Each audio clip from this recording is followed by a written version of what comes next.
السلام علیکم. آج کی ویڈیو میں آپ کو کرونا وائرس سے بچنے کے لیے ایک دعا بتاؤں گی جو ہمارے پیارے نبی حضرت محمد صلی اللہ علیہ وآلہ وسلم نے بتائی ہے. اس دعا کے پڑھنے سے کوئی وائرس کیا کوئی زہر بھی اثر نہیں پڑے گا.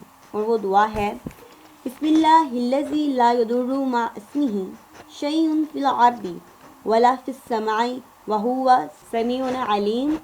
حفاظت میں رب کی رہا کرو. صبح شام یہ دعا پڑھا کرو. اسکول سب بند ہیں اسی لیے ہجوم سے بچ کر گھر میں رہا کرو. نزلہ زکام ہو تو فوراً دعا لو. میڈیکل چیک اپ کرواؤ اور خود کو بچا لو.